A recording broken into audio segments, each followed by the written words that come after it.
어제 그저께는 우리나라 국보 제1호 숭례문에 불이 타서 참 전 국민이 다 참담한 마음으로서 있을 때 이 귀한 시간에 제가 이렇게 대수롭지 못한 졸고를 가지고 나와서 말씀을 드리게 돼서 여러 가지 좀 감회가 섭섭합니다.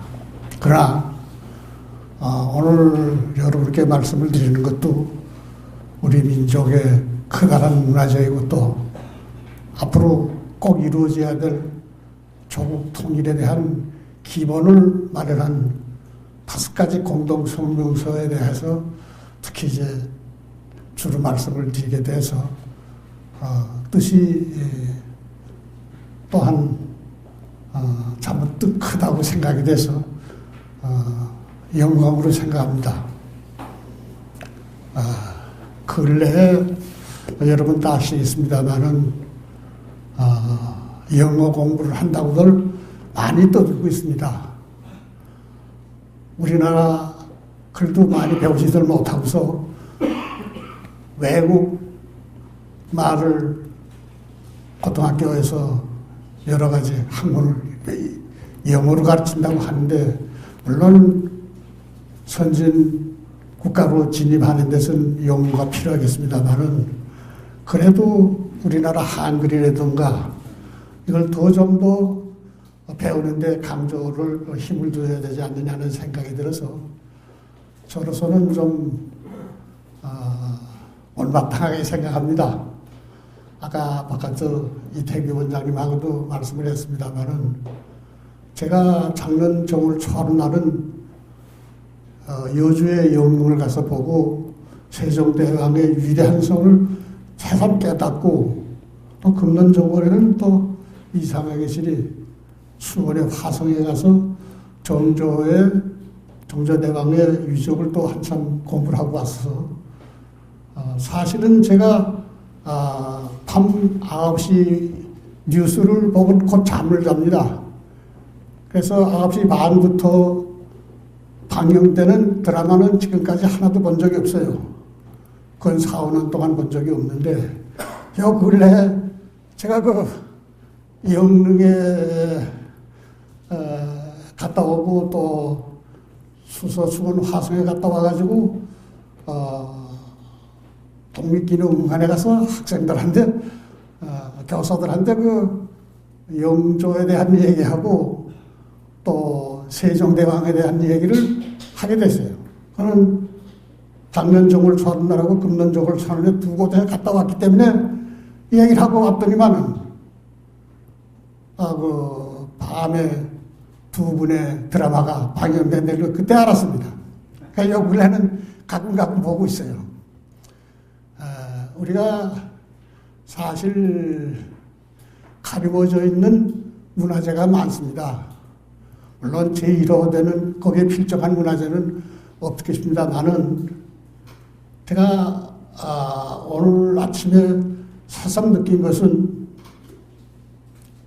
물론 학계에서는 다 알고 있습니다만은 우리나라가 1945년 제2차 대전이 끝나서 광복이 돼가지고 기뻐했지만은 남북이 갈려져가지고서 60여 년 동안 이대로 오는데 어떡하네 우리나라는 하나가 돼야 되지 않느냐. 제가 한 1982년부터 한 5년 동안 중고등학교 다니면서 독립운동사를 얘기하면서 또 제가 이제 과거에 김구 선생을 모시고 평양의 남북협상에 참가했기 때문에 하여튼 우리 민족은 하나가 돼야 된다. 그냥 힘이 합쳐서 힘이 세야 되지 않느냐. 이런 것을 30년 전에부터 그러니까 한 82년이니까 그건 30년이죠. 그때부터 이제 그런 걸 주장했는데 요 근래도 더 그게 새삼스럽게 느껴집니다. 지금 여러분들 다 아시겠습니다만은 남북협상으로서 이루어진 공동성명서가 5개가 있습니다. 물론 48년에 남북협상이 이루어져가지고서 공동성명서가 나왔는데, 이것을 김구가 정치적 열세를 완화하기 위해서 평양에 가서 공산당한테 속아 넘어갔고 이용을 당했다. 이런 식으로 폄하하는 것이 지금까지 60년 동안 내려왔어요. 그것도 그렇다 하더라도 그 후에 사실 72년 7.4 공동성명서는 박정희 대통령 때 이루어졌습니다. 그 다음에 61년에 소위 기본 합의서라고 하면 상당히 합의서가 많았지요. 일곱 가지 한반도 비핵화 선언이라든가 그에 여러 가지 각 분야에 대한 합의서가 많았습니다. 일곱 가지나 있었는데, 그래서 그 맨 처음에 발표된 것을 기본 합의서라고 얘기를 해요.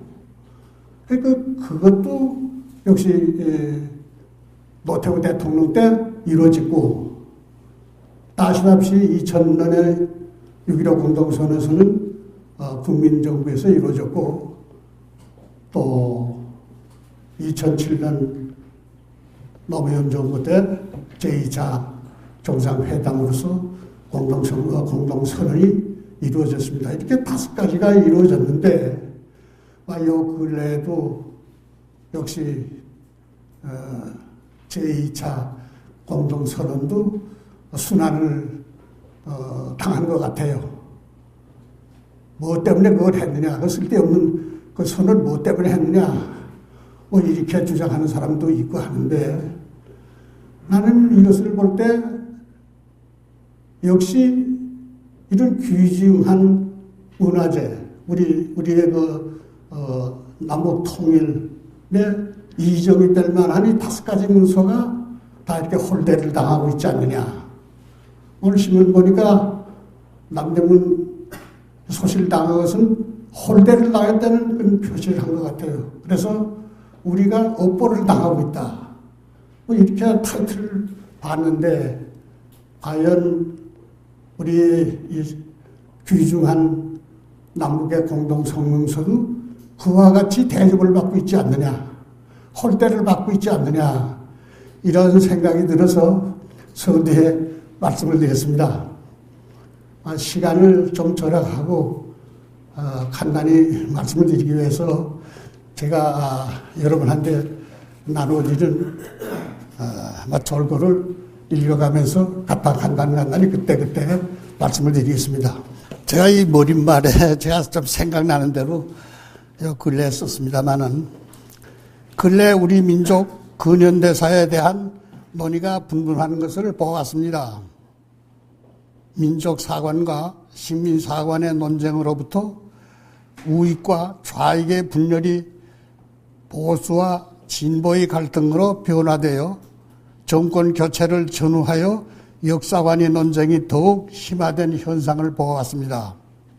여기에 거론하는 주제에 대해서도 예외는 아니었고, 이에 관한 역사 인식이 부족과 오류를 시정하고 올바른 역사를 조명하기 위하여 필자가 직접 중국 중경에서 대한민국 임시정부에서 본 것과 체험에서 본 것과 8.15 광복 후 1948년 4월 남북협상에 김구 선생을 수행하여 직접 본 사실과 통일부에 보관된 역사 자료를 근거로 하여 기술하였다는 것을 밝혀두는 바입니다. 그런데 요 근래 또 여러분도 많이 아시겠습니다만은, 우리가 식민사관이라든가 민족사관이라는 것은 말을 많이 들어왔는데, 요 근래 어떤 교수가 자학사관이라는 말을 쓴 걸 제가 들었습니다. 이 사관이 또 하나 또 늘었구나. 사실 그 자학사관이라는 것은 친일사관하고 비슷한 얘기예요. 그러니까 식민사관하고 비슷한 사관인데, 이제 우리나라가 지금 갈피를 못 잡고 왔다 갔다 하지 않느냐, 이러한 것을 느껴서 이 늙은이는 조금 걱정을 하고 있습니다. 이 서론은 이만큼 말씀을 드리고, 임시정부의 민족 통합 정책을 여러분이 다 아시겠습니다만, 그래도 글로서 하나씩 더듬어 볼까 합니다. 제가 이 임시정부의 통합 정책에 대해서는 사실 중경 임시정부에서 제가 삼지대장하고 같이 미군 OSS하고 합작을 하기 위해서 45년 2월 15일 날 전방에서 출발을 해가지고 3월 13일에 20여일 동안 거구 비행기를 타고 해서 권명의 운남성 공명에 가서 미군 세노드 장군을 만났습니다. 도착하자마자 물론 미군 OSS의 그 캡틴 볼치라는 전방에서 활동하는 대위가 있었어요. 물론 그 볼치 대위라는 사람은 중국에 나와서 선교하던 사람의 아들이고 해서 중국말을 잘해요.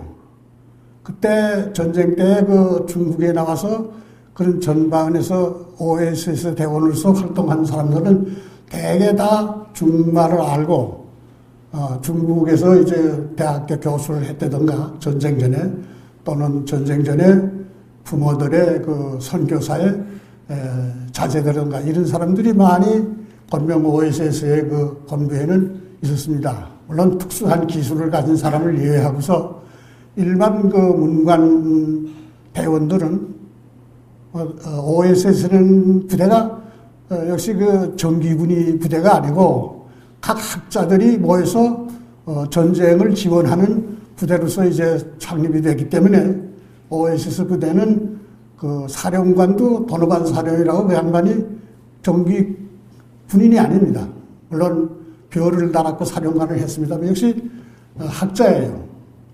그 OSS 부대는 그러한 사람들이 많아서 중국 최전방에도 우리 삼지대가 최전방에 있었는데 거기서도 이제 캡틴 볼치라는 대위가 나와 있어서 저희하고 이제 연결이 돼가지고 서로 합작을 해가지고 그러면 한반도 진격할 때 준비를 할 대비하자 해서 그 한글 유전을 배우기 위해서 이제 사실 전방에서 시작이 했댔습니다. 근데 중국 군대가 반대를 해서 그 이루어지지 못해서 그러면 김학규 장군은 임시정부에 가서 고위층의 얘기를 얻어가지고 중국 군사위원회에 승낙을 받자 이렇게 하고 또 볼치대는 볼치대로 자기는 권명의 세롤드 장군한테 가게 되면 세롤드 장군은 상당히 그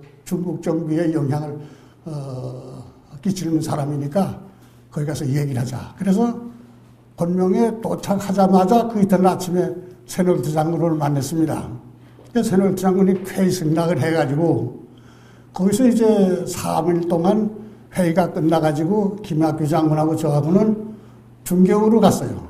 중경에 3월 16일 날 도착을 했는데 권명에는 3월 13일 날 10일 날 밤에 도착해서 13일, 14일, 15일 회담이 끝나가서 16일 세롤드 장군이 준 비행기를 타고서 중경에 가서 보고를 하고 3월 30일에 중국 군사위원회 승인을 얻어가지고 군사합작이 한미 군사합작이 이제 정식으로 이루어져서 무전풀 OS 훈련을 서한 제2지대에서도 하게 되고 최전방 김학규 장군이 지휘하는 제3지대에서 두 곳에서 실시하게 됐습니다.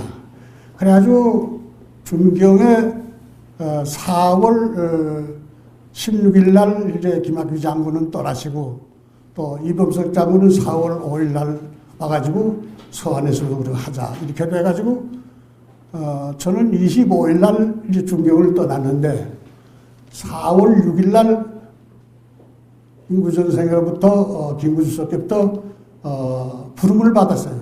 그래서 가서 이제 인사를 드리고 이제 말씀을 들었는데 그때 약 2시간 동안 소위 요즘으로 말하게 되면 대통령 독대라고 볼 수 있죠. 이제 임시정부에 지금까지 걸어온 말씀, 특히 윤봉길 이사의 거사에 대한 말씀, 또 현재의 임시정부는 작년에 제5차 개헌으로 인해서 전 정치인들이 각 당이 전부 정부에 들어와서 이정원에서 일하고 또 정부에서도 부장으로 일하고 있다. 또 야당으로 있는 김규식 박사가 지금 부주석으로 있다.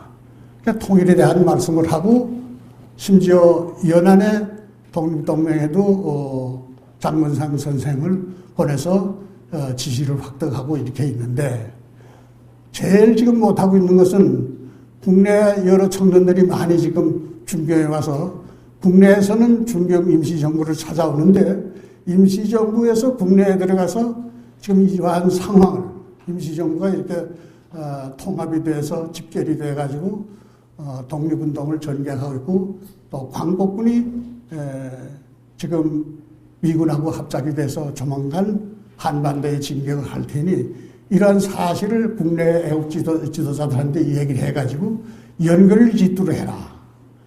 이제 이 사명을 제가 이제 2시간 말씀을 듣고 이제 받았습니다. 그래서 그때부터 제가 맨 처음에는 사실 사양을 했습니다만은 벌써 김구 선생께서는 김학규 장군으로부터 제 얘기를 다 듣고 제가 또 이렇게 사양하는 걸 보니까 벌써 김구 선생께서는 백파 장군하고 다 얘기가 끝났다고 김동지가 그동안 전방에서 중계에 들어오질 않고 전방에서 일하는 것도 다 들었고 이번에 미군의 OS 특공대하고 합작을 선도한 것도 다 알고 있으니까 사양하지 말고 이 임무를 맡아서 완수하도록 하시오. 그래서 쾌히 제가 하겠습니다 그랬어요. 그래서 이제 명주천에다가 임명장 기업에서 임명장을 받고 사실은 그 사명을 가지고 권묘에 가서 또 권묘에 가니까 거긴 또 김학규 장군이 지나가면서 여기 남아있어라 이게요. 여기서 할 일이 있다. 그건 이제 OS 교재를 만드는데 필요하다. 그때는 이제 캡틴 우임스라는 사람이 이건 이제 한국토인데 그 양반 이제 아버님이 우리나라에서 선교사 하던 아들이고 개성에서 자라난 사람이에요. 캡틴 우임스가 그때는 권명에 있어가지고 거기서 한국 과장으로 있어가지고 그 편지를 저한테 배줘요. 그러니까 여기 남아서 여기서 좀 일해야 되겠다. 지금 전방하고 연락하는데도 여기가 필요하고 그래서 이제 거기에 남아서 이제 일을 하고서 제가 해방될 때까지 거기서 일을 했습니다. 이것은 이 논문하고는 좀 관계가 없는 얘기지만은 제가 이 임시정부의 통일 정책을 그때부터 알게 됐어요. 물론 여기에 기록된 것은 그 외의 역사 기록이라든가 그걸 보고서 더 확실하게 명기를 했습니다만은 그때부터 임시정부가 통일 정책에 얼마나 심혈을 기울이고 있었다는 것은 제가 목격을 했기 때문에 이제 그 말씀을 드리는 겁니다. 여기 1페이지를 봐주시면 그 통합정책을 2가지를 나눠서 봤습니다. 임시정부의 그 헌장을 개헌함으로써 통일정책을 수행한 것과 또 일반 그 업적으로서 나타난 통일정책을 간추려 봤습니다. 물론 이거 세세히 되지는 않았습니다만은 제 딴에는 그저 다 봐가지고서 물론 1919년 4월 12일 날 그 의정원에서 헌법을 제정해가지고 임시정부가 발족을 해가지고 5개월 후에 다 아시다시피 임시정부가 상해뿐만 아니라 서울에도 설립이 됐고 노령에서도 설립이 돼서 3곳의 임시정부가 있었습니다. 그걸 9월에 하나로 상해 모여서 이제 하나로 해가지고 통일정부를 수립한 것이 임시정부의 통일정책의 제일 첫 단추라고 볼 수가 있습니다. 그래가지고 그 다음에 이제 크게 나누어서 제2차 개헌도 했고 제3차 개헌도 했습니다만은 물론 1927년에 3차 개헌은 역시 국내에서는 신간회가 발족이 돼서 역시 민족운동을 통일적으로 이제 전개가 됐던 그때입니다. 역시 임시정부에서도 그때 이제 집단 지도 체제로 개헌을 하고 제일 중요한 것은 1940년에 들어서서는 제4차 개헌을 했는데 이때 여러분이 잘 아시는 조수왕 선생님의 상균주의가 채택이 됐습니다. 그 다음에 이제 물론 그때는 이제 광복군이 설립이 돼서 군대 통수권을 강화시켜야 되겠다. 그래서 집단 체제에서 주석 체제로 가서 아주 주석의 막한 권한을 가지고 요 근래 이제 우리나라 헌법에서 대통령의 권한과 같은 그러한 강력한 체제로 40년에 이루어졌고 그 다음에 이제 44년 4월에 제5차 개헌에 있어서는 완전히 통일정부를 수립하기 위해서 야당이 전부 가세를 할 수 있도록 의정원도 확대를 하고 또 국무위원도 상당히 숫자를 근 20명으로 늘리고 또 특히 이제 부주석제를 넣어가지고 야당을 영입하려고 했습니다. 그래서 실질적으로 45년 4월 달에는 부주석에 조선혁명당의 민족혁명당의 김규식 박사가 이제 부주석으로 입각을 하고 또 당수로 있던 김원봉 선생이 국무위원 겸 국무부장으로 취임을 하고 그외 김성수 씨라든가 여러분들이 입각을 하고 완전히 44년 4월 달에는 통일정부로 수립이 됐던 것입니다. 물론 45년에 있어서는 장건상 선생이 저 연안에 가서 또 갔다 와가지고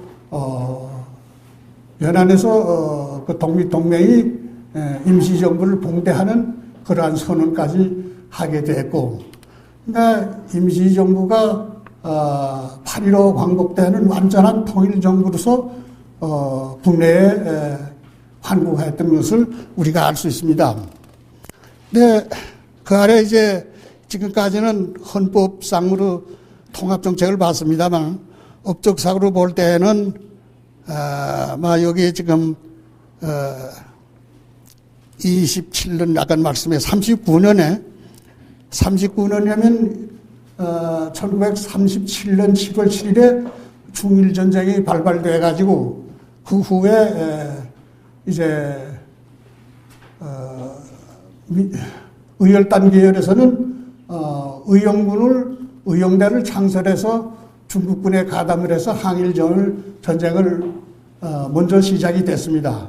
그래서 이제 그때는 이제 우익진영하고 좌익진영하고 두 진영이 있었는데 그 이제 우익진영은 광복 진선이라 해가지고 이제 김구 선생이 주도해 내려왔고 민족전선이라는 게 있습니다. 민족전선은 김약상 선생이 김원봉 선생이 주도하는 의열단 계통의 의용군 의용대지 그때는 군이라고 의용대 계통이 이제 맞섰는데 이 두 집단이 하나가 돼 가지고 대일선전에 이제 임하자 이러한 두 합작이 이루어졌습니다. 여기서 이제 한 가지 제가 보건대 물론 임시정부의 전 지도자들이 포용력이 강했다고 볼 수가 있죠. 그것도 예를 들어서 김원봉 부장만 보더라도 물론 그 의열단 계열이 42년에 의열단 대장으로서 김원봉 씨가 자기 대원들을 다 해체하고 광복군으로 들어가게 됐어요. 그거는 이제 김원봉 부장이 황포군관학교 출신이고 해서 또 국민당의 군부에서도 종용이 있었습니다만은 하나가 돼야 되겠다 군대를. 그래서 사실 광복군으로 이제 편입을 돼서 그걸 반대해서 연하로로 다 갔습니다. 그러니까 그때 42년에 연안으로 이용대에 갈 때에는 김원봉이는 배신자라 이렇게 해서 욕을 하면서 갔어요. 그러니까 배신자는 욕을 먹으면서도 좌우 합작에 임했던 것입니다. 그것은 오로지 김구 선생님의 생각이라든가 김원봉 선생의 생각이 지금은 자기 사상을 버리고 통일이 돼서 독립에 전력을 기울여야 된다. 이러한 생각이 투철했기 때문에 부하들한테 배신자라는 말을 들으면서도 이영대를 해체하고서 광복군에 합류를 해서 군무부장도 들어가고 사실 42년 때부터 군대가 먼저 합해지고 그 다음에 의정원에도 많이 들어가고 그 다음에 정부에도 입각이 되고 그것이 44년에 가서는 더 폭을 넓혀서 이제 완전히 연립 내각이 된 것입니다. 그래서 이 임시정부의 통일정책이라는 것은 또렷하기 정말 그야말로 사상을 초월해서 오로지 독립을 위해서 전부 단합이 돼서 임시정부를 이끌어왔다는 것을 우리가 볼 수 있습니다. 특히 이제 40년대 이르러서는요, 상균주의를 포방해서 건국강령을 제정했습니다. 임시정부의 건국강령이야말로 이것은 통일정부를 앞두고서 맺는 것이에요. 물론 조상 선생님의 그 사상이 사회주의적 사상이 있고 그래서 그때 그 건국강령을 보면은 대개 정치는 민주주의 공화체제로 하고 경제 분야는 역시 사회주의 경향이 있고 교육도 역시 이제 민주주의 방향으로 하고 그다음에 이제 국가 재산에 대한 국유재산제를 채택했다든가 해볼 땐 이것은 조금 이제 사회주의 경향이 있어요. 그러니까 그 40년의 임시정부에서 국무회에서 채택된 물론 조상 선생이 발의한 그 건국강령은 통일정부를 수립하는 그 헌장이라고 볼 수 있어요. 그런데 이 건국강령을 그렇게 지금 이렇게 소중하게 생각하는 사람이 별로 없어요. 참 안타까운 일입니다. 임시정부의 참 그 훌륭한 그 정책, 또 특히 이제 해방 직후 1945년 9월 3일에 그 국무회에서 채택한 전 동포에게 고한되는 글로서 당면 정책 14개항을 발표했는데 그 가운데 6, 7, 8항은 사실 48년 남북제정당 사회단체 지도자 협의회에서 채택된 공동성명서 4월 30일 날 채택 공동성명서에 그 내용이 전부 포함이 되어 있습니다. 거기에 기준된 내용이.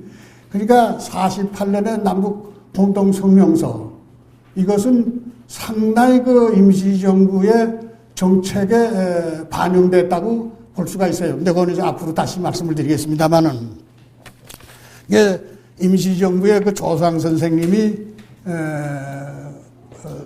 발표했다고 할까요? 생각하시던 그 상균주의 사상이야말로 통일정부의 기초가 됐다는 것을 우리가 알 수가 있습니다. 대개 이제 그 임시정부의 통일정책이 이와 같이 그러한 면에서 뚜렷이 나타나고 있고,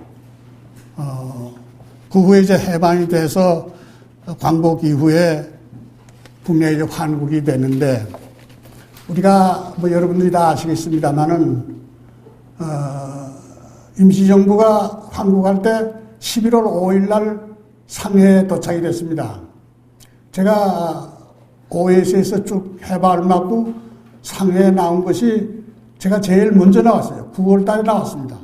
비행기가 있었고 교통이 편해서. 제가 광복군으로서는 아마 물론 최전방에 있던 분들은 이소민 씨 같은 분 나왔지만은 중경 후방에서 광복군으로서 또 임시정부 의원이라든가 하여튼 상해에 나온 건 제가 제일 먼저 나왔습니다. 그래서 거기 나와 있었던 관계로서 그 후에 한국광복군 주상해 사무처, 한국광복군 주호 판사처라고 하는데 주상해 사무처라고 볼 수 있어요. 서장이 김학규 제3지대장이 전방지대장이 되기 때문에 임명이 됐어요. 해방 후에. 그래서 역시 제 상관이 거기 오셨기 때문에 막바로 주상해 사무처에 이제 또 그 사무총장 비서관 걸 맡아서 제가 일을 했습니다. 그렇기 때문에 임시정부가 11월 5일 그 제1진이 김구수석이야 여러분들이 다 이렇게 상해에 나와서 떠날 때 23일 떠났습니다. 5일 날 도착해가지고. 그러니까 그 동안에 이제 여러 가지 이제 연락도 하고 했는데, 그러면 왜 15일 동안이나 거기 있었느냐? 역시 국내에 들어오는 항공기 편이 그렇게 쉽지 않았습니다. 물론 중경에서 상해까지는 중국 정부의 비행기를 타고 내려갔지만 상해에서 서울까지는 역시 미군의 비행기 아니면은 안 되고, 그때는 민항도 없으니까 그 비행기를 타기 위해서 기다렸는데 그 끝내 이제 개인 자격으로 들어야지 임시정부의 자격으로서는 못 들어온다. 이래서 거기서 서명을 하고 참 들어왔습니다. 근데 그 후에 사실은 미 군정이 이승만 박사가 46년 12월 달에 미국에 갔습니다. 그래가지고 이제 47년 4월 달에 돌아왔는데, 물론 외교를 하고, 그때도 비행기를 사실 미국까지 하지중자에 내주질 않았어요. 그러니까 이제 이 박사도 맥하다는데 얘기해가지고 겨우 동경까지 가는 것을 허락을 받고 이제 동경 가가지고, 동경서 와싱턴에 가는 것은 미 군용기를 못하고서 그것도 맥하더의 알선으로 노스웨스트 비행기를 타고 갔다는 사실을 우리가 알고 있습니다. 그러니까 미 군정이 임시정부나 이 박사나 대해서 그렇게 교통 편의를 잘 제공해 주질 않았습니다. 이런 것을 역사에 뒷길이고, 그래서 이제 여기 들어와 가지고서 이제 있는 동안에 여기 조금 제가 중간에 남북 분단에 관한 국제회의에 대해서 간단히 말씀을 좀 드려야 되겠어요. 물론 이것도 그냥 일러가겠습니다. 남북 분단에 관한 국제회의의 개요라 1943년 12월 1일 카이로 선언. 이거는 다 아시다시피 중국의 장개석, 미국의 트루만, 그때는 루즈벨트, 영국의 처칠, 이렇게 삼명수가 한국 인민의 노예 상태를 위하여 적당한 시기에 한국을 자유독립케 할 것을 결정한다라고 설명하였던 것은 다 여러분이 아시는 바와 같습니다. 그 다음에 1945년 2월 11일 야알타 협정이 있었는데, 이것이 이제 중국을 빼온 미영소 3상 회의에서 프라파 전쟁이 종결한 후 2, 3개월 내에 소련이 극동전선에 참전한다는 것과 그 대가로 외몽고의 현상 유지, 둘째는 1904년 러일 전쟁으로 침해된 소련의 권리를 회복하고, 셋째로는 천도 열도를 소련에 인도한다. 이것이 지금도 이제 논의가 되는, 이 가운데 이제 제일 우리가 주목해야 될 것은 쿠라파 전쟁이 5월 달에 끝났습니다. 물론 이거대로 3월 내에 8월 달에 참전을 해서 소련이 참전을 했으니까 이대로 소련이 실전한 셈이지요. 그래서 여기 제일 주목해야 될 것은 그 대가로 1904년 러일 전쟁으로 침해된 소련의 권리를 회복한다. 이것은 물론 중국에 있어서도 그렇고, 또 일본 저 가라쿠도라든가 이제 그런 것도 관계가 되고, 그러면 한반도에서는 어떻게 되느냐? 한반도에서도 역시 1904년에 러시아가 취득하고 있던 권한을 인정한다는 것이에요. 이것이 좀 문제가 되는 점이 아니냐, 우리가 주목되는 일이지만, 하여튼 이 얄타 협정으로 말미암아서 사실은 38선이 그어졌고, 물론 그 후에 모스크바 3상회에서 결정을 했습니다만, 그 원인이 얄타 협정에 있다 하는 것을 우리가 알 수 있고, 그 다음에 이제 7월 20일 날 포츠담 선언은, 이것은 프라파 전쟁이 끝나고서 이제 극동 전쟁만 남았을 때에 이제 중미영이 순회회담에서 일본군의 무조건 항복을 요구하는 그러한 선언이었습니다. 그 요구하는 13개 조항 중 주목할 것은 카이로 선언을 재확인한다고 했고, 제8항에 카이로 선언의 조항을 이행될 것이며, 또 일본의 주권은 본주, 북해도, 구주, 사국, 그러니까 우리가 결정한, 연합군이 결정하는 제 소도서에 국한될 것이다. 이것이 이제 일본 영토를 구획하는 조항이에요. 그렇기 때문에 한국은 물론 독도라든가 울릉도라든가 이것은 우리나라 땅으로 그때 해방 직후에는 다 평화선으로서 다 결정이 되어 있는데, 요 근래는 제가 이번에 그저께 일본에 가서도 그 유대사한테 말씀을 들었습니다만은, 일본 나라는 물론 우리나라하고 좋게 하는 여러 가지 각파가 있습니다만은, 그분은 아직 극우파들은 아직 까만 자동차로에다 이제 확성기를 대고서 매일같이 대사관 앞에 와서라면 독도는 자기네 땅인데 우리가 한국이 침범하고 있다, 이런 걸 방송하고 있다고 하면서 유대사가 개탄하고 있었습니다. 그분이 이번에 신문에 보니까 외무부 장관이 아마 제일 위로가 되는 말을 들었는데, 하여튼 일본은 아직도 그 대세가 자기네 어린이들한테, 학생 후세들한테 자기들의 죄악을 감추고 자기들이 희생을 당한 국가단 말이지.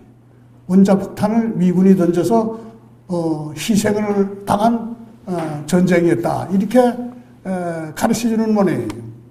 물론 그렇지 않은 학교도 있습니다만, 대개 이제 그게 주류라고 하면서 걱정을 하는 것을 그저께 듣고 왔습니다만은, 하여튼 이 포츠담 선언에서 이렇게 결정한 것을 요 근래 보니까, 일본에 가 보니까 여기 이제 지시말했더지요. 그 지시였다를 반환하는 문제를 자꾸 제기하는 것 같아요. 아직도 러시아에 대해서. 그러니까 우리나라 독도 문제와 미스가게실이 그걸 반환해달라는 교섭을 언제 누구하고 했다 이래가지고서 얘기하는 걸 일본 신문에서 잠깐 봤습니다. 이번에 가서도. 그 다음에 1945년 12월 27일 모스크바 삼상회의 결정서에 미영서 외상회의에, 이것이 제2차 세계대전 이후에 미소 양국이 냉전의 근원이 되었고, 우리 국토가 양단되고 한민족의 분열과 동족 상잔을 초래하였다고 보고, 이 결정서 4개항의 요지는 살펴보면, 첫째, 조선을 독립국가로 재건설하며 임시조선민주주의 정부를 수립할 것이다. 둘째, 조선 임시정부 구성을 원조할 목적으로 미소공동위원회가 설치될 것이다. 그 제안 작성에 있어 공동위원회는 조선의 민주주의 정당 및 사회단체와 협의하여야 한다. 셋째, 독립국가 수립을 원조 협력할 방안을 작성하면은 임시정부와 민주주의 단체의 참여하에 공동위원회가 수행되고, 최고 5년 기한으로 4개국 신탁 통치 협약을 작성하기 위하여 임시정부와 협의한 후 미영소 중 정부의 그 방안을 제출하여야 한다. 넷째, 요 임시정부라는 건 중경의 임시정부를 말하는 게 아니고, 미소공동위원회에서 이제 만들어나는 한반도에서 광복 이후에 이제 수립될 임시정부를 말하는 겁니다. 넷째, 남북 조선의 긴급한 재 문제를 고려하기 위하여 남북관계 행정 경제면의 균형을 수립하기 위하여 2주일 내에 미소양군 사령부 대표로서 회의를 소집할 것이다. 이렇게 이 모스크바 3상 회의의 결정서의 내용입니다. 여기에 따라서 그 결과가 어떻게 되나요? 물론 정월 16일 그러니까 12월 27일 날 결정서를 보았으니까 이게 20일 내로군요. 정월 16일. 정월 16일부터 2월 5일까지 미소 공동위원회 준비회담이 서울에서 이루어졌습니다. 그 다음에 이 준비회담에 이어서 46년 3월 20일부터 5월 6일까지 제1차 미소 공동위원회가 소집되었는데 그 성명서를 제1호, 제6호, 제7호까지 발표를 하고서 소련 측이 모스크바 3상회의 결정서 반대자는 임시정부 조직에 참여치 못한다고 주장하여 다시 말해서 임시정부 전 강요들은 이 신탁통치를 반대하고 여기 모스크바 3상회의 결정을 반대했습니다. 그러니까 이 반대한 저 사회 정당이라든가 개인이라든가 여기 참석을 못한다 하는 것을 소련이 주장을 했기 때문에 이게 결렬이 돼서 무기한 휴회를 하다가 1년 후 1905월 26일부터 6월 15일 제2차 미소 공동회의가 열렸으나 공동성명서를 제2작업 7호까지 했으니까 8호, 9호, 11호를 끝내고 모스크바 경정서 수락선언서 지시 문제와 창탁선언 강요 문제로 결렬됐습니다. 그래서 이 문제가 교착 상태가 돼서 47년에 가서 9월 달에 그러니까 한 4개월 후에 미국에서는 마샬 국무장관의 제의로 한반도 문제는 유엔 총회에 제의를 했습니다. 그래가지고 1940년 10월 30일에 유엔 정치안전보장위원회에서 한국 유엔 임시위원단을 설치해서 한다고 결의가 돼서 그 결의에서 서울에 한국 유엔 임시위원단이 설치가 돼가지고 저 유명한 인도의 메논 박사도 하고 이제 여기서 정치인들의 이견서도 듣고 했어요. 그런데 이제 11월 14일 47년 11월 14일에 유엔 총회에서 유엔 감시하에 남북 총서를 실시하고 통일정부를 수립한다는 것을 가결을 했는데 역시 임시위원단이 북한에 들어가는 것을 반대하고 소련이 반대를 해서 이것이 실천이 안 되고 가다가 그러니까 유엔 소총회를 2월 26일 날 다시 열어가지고 가능한 지역에 남한만이 총선거를 실시한다는 걸 결정해가지고 이 결의에 따라서 50선거가 실시됐던 것입니다. 이제 50선거가 실시될 때까지 그러면 우리 민족은 어떠한 상황이 있었나? 그래서 남북협상의 경우 그 후에 이제 남북협상이 이제 시작이 되기 시작하는데 제의되기 시작하는데 우리가 한 가지 알아야 될 것은 남북협상은 48년 사실 48년 1월 28일 그 유엔 한국위원단에서 각 정당 또 정치 지도자들한테 우리 한반도 문제를 어떻게 하면 좋겠냐는 이견서를 받았습니다. 그래서 이제 김구 선생은 이견서가 깁니다만은 그 가운데 제일 유강해 물론 우리 문제는 우리가 해결한다. 미소 양군 빨리 철퇴를 해라. 하고 유엔은 치안을 보장을 해라. 하고 제 6항이 제일 중요해요. 우리가 남북 지도자 회의를 소집해다. 우리끼리 논의를 좀 하겠다. 이러한 제안을 1월 28일 했습니다. 근데 이때는 이미 이제 이 박사의 생각하고는 달라졌어요. 이 박사는 여기서 간단히 이제 말씀 여긴 쓰진 않았습니다만은 여러분이 아시다시피 46년에 그 정읍 발언이라는 게 있습니다. 정읍에서 우리만이라도 정부를 수립해서 이제 나가야 된다. 단정론이죠. 그걸 이제 구체화한 것이 아까 맨 처음에 제가 말씀드린 바와 같이 46년 12월 달에 워싱턴에 갔어요. 동경을 거쳐서. 그 워싱턴에 갔다 오다가 중국에 들려서 좀 장에서 총통을 만나고 또 우리 이정계 요인들을 거기 남아있던 요인들을 만나서 좀 이제 규합을 해가지고 4월 달에 돌아와가지고 4월 27일 날 서울에서 이 박사 외교 도미 외교 활동 보고서를 할 때 그땐 단독 정부 논의 아주 구체화됐습니다. 연설로서. 물론 정읍에서도 연설을 했습니다만은 그러나 47년 4월 27일 서울에서 그 귀국 보고 연설에서 확연히 이제 그때는 이제 미국하고 대개 미국의 정세도 보고 와서 단독 정부를 수립했는데 이것이 사실은 유엔 결의보단 앞섭니다.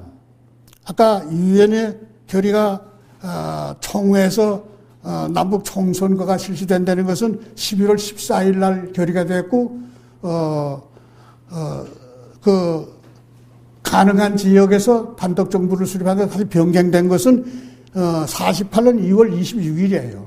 근데 이 박사는 47년 벌써 단독 정부 수립이 됐고 이때부터 이제 임시정부에 강요하고 이 박사하고는 생각이 달라져서 이제 남북 협상도 시작하게 되고 물론 그 중간에 47년에 이제 우리나라 정세 가운데 좌우 합작이라는 게 있었습니다. 김규식 박사하고 여운흥 씨하고 좀 얘기를 하다가 막 그것이 조금 결렬이 돼가지고 그 민족 진영에 좀 편주의된 좌우 합작이 있어가지고 입법위원도 이제 설립이 되고 안재홍 선생이 민정청 장관도 되고 여러한 좀 과도적 정권이 있었습니다. 정권이라는 건 없고 정권이라고 할 수 없고 하여튼 군정하에서 입법위원이 있었고 민정청이 있었어요. 근데 이것은 임시정부 강요들은 별로 이제 도외시했습니다만은 주로 김규식 박사, 김성숙 씨, 대개 이제 좀 사회주의 계통에 있던 분들이 주도가 돼서 그런 시기가 있었고, 이제 김구 선생은 2월 28일 그 이제 아까 맨 처음 말씀드린 유엔 한국위원단의 이연설을 제시함으로써 우리는 통일정부를 수립해야 된다 해가지고서 점점 그 정세가 단독 정부가 자꾸 진행돼 나가니까 너무도 안타까우니까 이제 김구 선생이 48년 2월 10일 날에는 3천만 동포에 읍거한다는 긴 5천자에 가까운 호소문을 이제 쓴 적이 있습니다. 그래가지고 이제 2월 10일 날 호소문을 쓰고 그 다음에 2월 16일 날 김구 선생하고 김규식 박사가 연서해가지고 이북의 김일성, 김두봉 두 분한테 남북 협상을 제의하게 됩니다. 우리 문제를 자꾸 이대로 갈 수가 없으니까 좀 만나서 이 얘기를 하자. 근데 그 서신이 이제 김두봉 선생한테 쓰는 글과 같이 돼 있어요. 아주 참 정이 든 편지예요. 과거에 우리가 중국에 있을 때는 이렇게 각각 당신은 압록강을 누고 나는 이렇게 남쪽에 와 있을 줄 몰랐다는 얘기, 뭐 이런 식으로 우리가 만나서 우리 문제를 논의하자. 토의론에 다 이 문서가 있습니다만은 아주 남북 협상 제의가 뭐 정치적보다도 아주 민족 정신이 가득 차고 그 독립운동자들이 서로 주고받는 그런 서신의 내용이 깃들어 있습니다. 근데 이 2월 16일 날 제안한 것은 사실 아까 유엔 소총회에서 단독 정부 수립한 결의가 26일 날이에요. 그러니까 열흘 전에 유엔 소총회에서 가능한 지역에서 정부를 수립한 데는 그 가결하기 열흘 전에 김규식 박사하고 이제 김규 선생이 이북에 김두봉 선생하고 김일성한테 서신을 보내던 것입니다. 그래가지고 그 제안을 했는데 한 40여일 후에 별도로 여기에 대해서는 아무 말도 없고 그냥 평양에서 남북 재정당 사회단체 대표자 연설회의를 하자. 이래 제안이 이제 방송으로 오고 또 서신으로도 오고 해서 사실 이때 남쪽에서는 상당히 걱정을 했습니다. 그러면 26일 2월 달에 보낸 편지에 대한 언급은 없고 새로이 제안을 그러한 식으로 하니까 남쪽에서는 김구 선생님은 안중근 의사의 사촌 동생이 되는 안경근 씨 물론 독립운동을 많이 하고 운남 강구단에서도 공부하신 분인데 안경근 씨를 특사를 보냈습니다. 밀사를 보냈죠. 하고 김규식 박사는 권태라고 또 하는 분을 비서됐는데 보냈어요. 같이 보내서 어떻게 하자는 거냐 구체적으로 좀 알아가지고 오너라. 그러니까 진짜 대답이 하여튼 오면 되고 다 선생님 뜻대로 하겠습니다. 이런 식으로 좋게 실이 이제 대답을 해서 내리보내서 그러면 하여튼 가자. 그래서 사실은 15일경에 이제 14일경에는 가기로 거의 다 결정됐을 때 이제 4월 14일에 108인 문화인이 이제 남쪽에서 그 문화인이 지지 성명을 발표했습니다. 남북 협상을 하라고. 물론 거기 있습니다만은 그 맨 6페이지에 그 100유인의 108인의 명단을 했는데 그 명단을 보면은요 거의 그 당시에 문화인들은 총만나되어 있습니다. 그 가운데 보면은 여러분께서 다 아실 분들이 많아요. 이제 자유당의 고문으로 있던 정 선생 같은 분도 있고 각계 명사가 다 있습니다. 그분들이 다 지지 성명을 해서 이제 김구 선생이 떠나게 되는데 근데 사실은 맨 처음에는 14일부터 시작한다고 했는데 이쪽에서 늦는다고 하니까 그걸 19일로 또 연기를 했습니다. 2부에서. 근데 여기서는 그때까지도 망설이다가 사실은 한독당은 물론 이제 좌익 계통은 많이 그 전에 다 올라갔어요. 평양으로 갔어요. 그런데 이 우익 계통에서는 한독당을 비롯해서 출발한 것이 거의 20일 날 떠나기로 했습니다. 그러니까 저기서 그 다음에 연기를 해서 19일 날부터 23일까지인데 그 시작할 때도 도착하지 못해서 19일 날 떠나서 여행에서 하루 저녁 자고 이제 20일 날 평양에 도착을 하고 그 다음에 김구 선생은 하루 일찍 있더라고. 조수왕 선생님 이하 한독당 조왕우 선생이라든가 이런 분들은 20일 날 떠났습니다. 그래서 여행에서 또 하루 저녁 자고 새벽에 기차를 타고 평양에 이제 또 새벽에 도착이 되는데 그러니까 한독당 전원이 도착한 것은 21일이에요.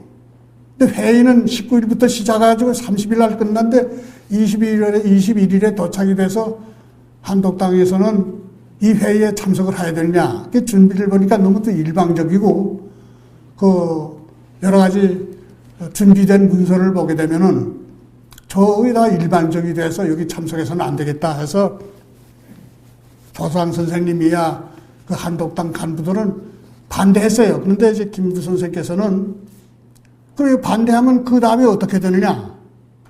그럼 반대해서 참석도 안 하게 되면 그냥 내리가자는 거냐?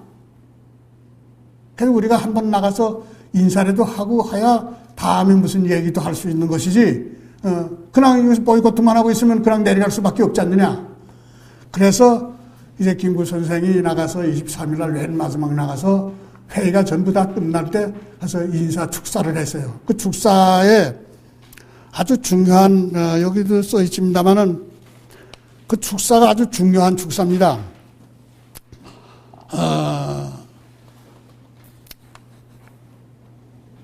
그 단적 반대는 어느 시기 어느 장소에서도 철저히 방지하지 않으면 아니 될 것이다.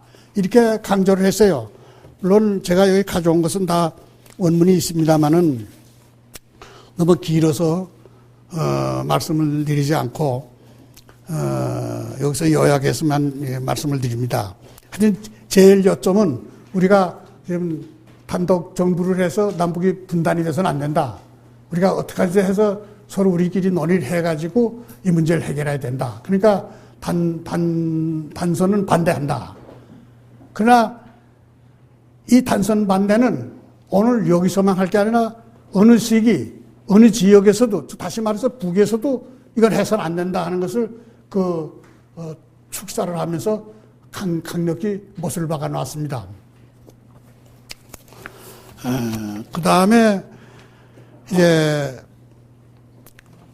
그 회의가 끝난 다음에 여기 이제 그 채택된 문서가 전조선 정치정세에 관한 결정서, 전조선 동포에게 격함, 미소 정부에 보내는 양 동시 철군 요구서. 근데 이 문서의 내용을 가만 보게 되면요, 전부 일방적이에요. 뭐 이제 미제국주의 매도하고, 이승만 미제국주의의 주구, 이승만, 김성수, 이렇게 아주 노골적으로 이제 미군을 이제 매도하는 그러한 글이 돼서 여기에 어떻게 참석을 하느냐 해서 분분한 논의가 있었습니다. 그러나 이건 일방적으로 되어 있고, 그 다음에 이 가운데는 통일에 대한 언급이 없어요. 통일을 어떻게 한다든가 그런 게 없었어요. 그래서 그걸 이제 이 회의가 끝난 다음에 김구 선생이 사김씨 회담을 요구해서 우리끼리 한번 논의를 해보자. 그래서 논의한 끝에 그러면 지도자 협의회를 15인 협의회를 구성해서 공동성명서를 기초하도록 하자. 그래서 4월 30일 날 지도자 공동성명서가 나왔습니다. 그러니까 그 지도자 공동성명서는 대표자 연석회에서 나온 게 아니고 그 공동성명서에 전문이 있어요. 내가 그 공동성명서의 전문은 조금 말씀을 드릴 필요가 있어 조금 읽겠습니다.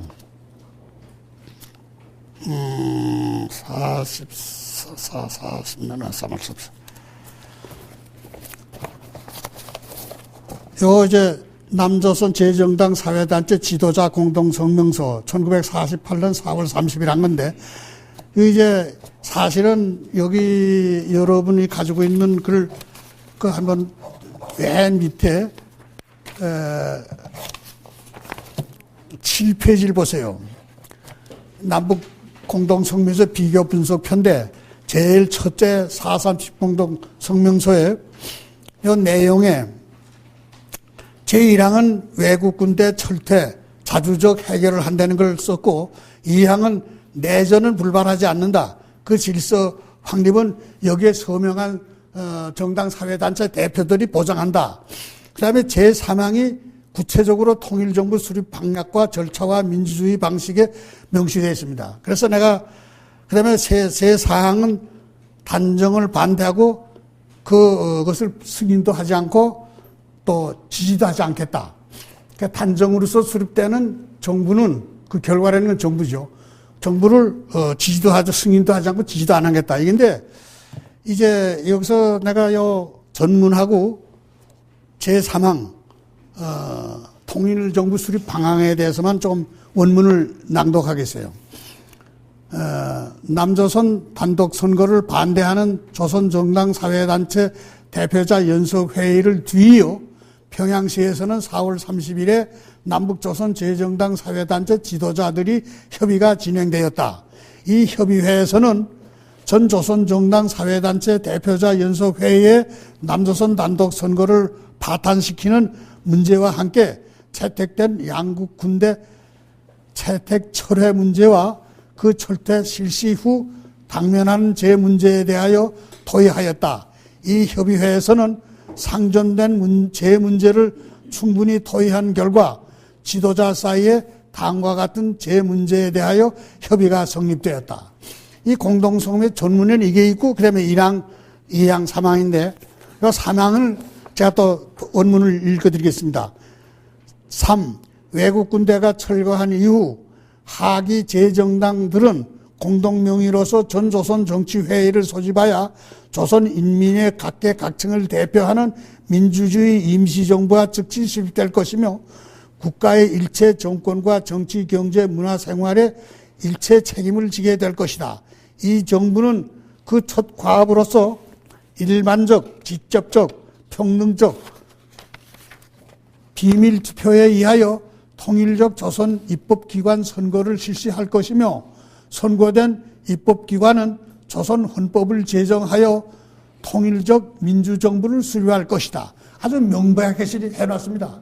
지금까지 남북 그 공동성명서에 이렇게 통일 방안을 구체적으로 해놓은 건 없어요. 물론 그 당시는 양측이 다 정부를 수립 안 했을 때였으니까 이런 게 성립이 되고, 그 후에는 7.4 공동성명서라든가 또 기본합의서라든가 또는 2000년에 6.15 공동선언이라든가 또는 2007년에 제2차 정상회에서 공동선언 같은 것은 이렇게 구체적으로 통일정부를 수립하는 방안이 나오질 않았어요. 그래서 여기 아까 남북 공동성명 비교 분석표 제7페이지에 이걸 하나씩 보면은 이 48년에 4.42 공동성명서는 아주 구체적으로 명백히 되어 있습니다. 또 이것이 무슨 이북에서 김구 선생이 무슨 속아 넘어갔다든가 그런 게 아니에요. 거의 임시정부, 중경 임시정부에서 논의하던 것이 여기 반영되어 있습니다. 우선 그 회의 명칭 자체가 지도자 협의회라는 것은 이 짝에서 요청해서 하는 그 명칭이에요. 그거는 김구 선생의 유엔 총회에 제시한 그와 마찬가지입니다. 그리고 이 통일 방안은 아까 해방 후 9월 3일 날 임시정부에서 국무회에서 결의한 당명정책 14개 항 중 6, 7, 8항이 여기에 적용이 되어 있습니다. 그래서 또 한 가지 이제 우리가 왕왕이 뭐 48년 남북 협상은 김구가 혼자서 한 것이 생각하지만, 여기 지금 내가 왜 여러분 5페이지 좀 보세요. 내가 이 문화인이 지지성명서 원문은 여기다 적지 않았습니다만은 이름만은 적어줘요. 또 한 가지 48년 남북 제정당 사회단체 원문은 이제 대충 해고, 그 밑에 이 서명한 단체는 거의 뭐 이북의 정당은 상계 정당 12개 사회단체가 전부 맨 처음부터 끝까지 전부 참석했고, 물론 이 남쪽에 그 당시에 이 정당이 참여 안 한 정당은 한민당, 조선민주당, 이북에서 내는 조선민주당, 그 다음에 독립촉성회 사회단체는 이 세 개만 참석을 안 하고는 거의 그 당시에 사회정당 전부 참석을 했습니다. 거기다가 108인의 문화인, 내가 여기는 좀 체크를 안 했습니다만 아주 쟁쟁한 분들이 많아요.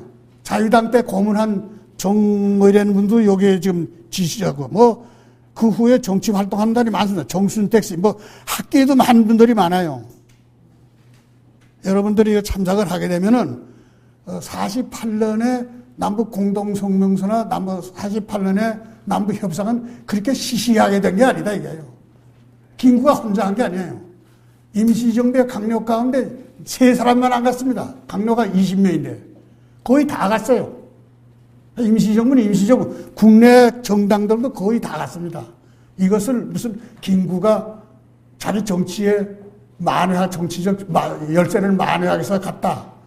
뭐 요새는 또 어떤 학자가 무슨 교수라는 사람이 뭐 러시아, 소련에 이용당했다, 뭐 그딴 얘기가 또 나와요. 그전엔 김일성한테 이용당했다는 말이 나오더니만. 참 한심한 일입니다. 내가 오늘 이것을 왜 이렇게 밝히냐 하면은 이러한 소중한 지금 이 7페이지하고 8페이지를 가만 보세요. 물론 48년 이후에 49년 김구 선생이 49년에 돌아가시고 또 50년에는 임시정부의 전 강요가 이북에 납치돼서 지금 평양에 애국선열 등에 다 묻혀 있습니다. 조성황 선생, 뭐 거의 다 한독당은 김구 선생은 여기서 시해당했고, 50년대 6.25 동란 때 한독당의 임시정부의 전 강력들은 전부 납치돼가지고 거기 가서 지금 묻혀 있어요. 그러니까 이것을 지금 대면하는 사람이 없어요. 이게 훌륭한 공동체, 난 그래요. 지금 2007년 14공동선언 이번 평양에 갔다 오지 않았어요? 근데 그것도 또 요 근래 어떻고 욕하는 게 많아요. 물론 과거에 또 김대중 대통령은 또 욕을 많이 하고, 우리가 과연 욕할 것이냐? 나는 이번에 숭례문을 불타는 걸 보고요. 우리 민족이 이러니까 이런 일이 생긴다 이거예요. 귀중한 역사. 임시정부 그렇게 훌륭한 역사를 가지고 훌륭한 분들입니다. 내가 요 근래에 경영대학원에서 뭘 하나 쓰라고 해서 이런 독립운동사만 쓸 게 아니고 해서 인성경영론을 썼어요. 임시정부가 인성경영을 했다 이거예요. 그렇기 때문에 임시정부가 합작이 된 거예요. 김구 선생하고 약산 김원봉 씨하고 같이 합작된 것은 서로 인간적으로 인격의 그 인성경입니다. 믿었기 때문에 하는 거예요. 그래서 김약산이는 자기 부하들이 의열단 부하들한테 그 지금 천구 연안에 갈 때요 배신자라고 그 사람들이 갔어요. 그 배신자라는 말을 들으면서도 나는 여기서 같이 합작을 해가지고 광복군에 하나로 만들어서 하야를 갔다. 이런 결심을 하고 한 거예요. 물론 이부에 가서 이제 또 거세를 당했습니다만은 그러니까 임시정부의 소소항 선생이라든가 김식 박사라든가 김성숙 선생이라든가 장건상 선생이라든가 훌륭한 분이 많았습니다. 근데 이런 보배를 우리가 올바른 인식을 하고 있느냐? 여러분 한번 생각해 보세요. 이북대로 임시정부를 다 역사를 이렇게 폄하시키고 김구 선생 하나만 존경을 해요. 물론 이제 거기 가서 묻혀 있으니까 조상 선생님도 거기서 돌아갔으니까 요즘은 그 애국선들이 묻혀 있으니까 걔 언급을 안 하지만은 근데 임시정부의 이제 이북은 이북대로 폄하하고 또 이남은 이남대로 이제 그렇게 높이 평가를 안 하고. 그러니까 이번에 여기 내가 이제 2003년에 평양에 가서 단군 그 공동 남북 합작해서 이제 그 천재를 지낼 때 제가 남측 대회장으로 갔다 왔습니다. 가서 이 쑥섬에 있는 이 비석을 보고서 그 6페이지를 보세요. 이것도 사실은 왜곡이 돼 있어요. 물론 맨 위에 이 56개 단체는 이게 기록과 똑같은 순서로 돼 있어요. 그 다음에 중가운데 이게 있는 것이 여러분 좀 그 6페이지 보세요. 네, 15인 협의회인데 이것도 날짜가 돼 있어요. 물론 여기에 아주 위대한 수령 김일성 동지께서 지도하신 뚝섬 협의회 참가대표 뚝섬 협의회라고 있어요. 근데 여기 이제 김일성이 쓰고 그 다음에 이제 이북의 대표 이게 북조선 노동당 대표가 사실 김책이가 아니고 사실 그 당시에는 김두봉 선생입니다. 김두봉 선생 또 그다음에 여기 지금 두 사람이 빠졌는데 사회당 민주당 최영도가 그때는 15인의 한 사람이 됐어요. 그 다음에 이제 천우당 김다현이가 있었는데 이 두 사람 빼놨어요. 그러니까 그 밑에 이제 김책이 다음에 한국독립당 대표 김구 이제 자유연명 김규식 홍명희 백남은 이건 다 이제 남쪽에서 올라갔죠.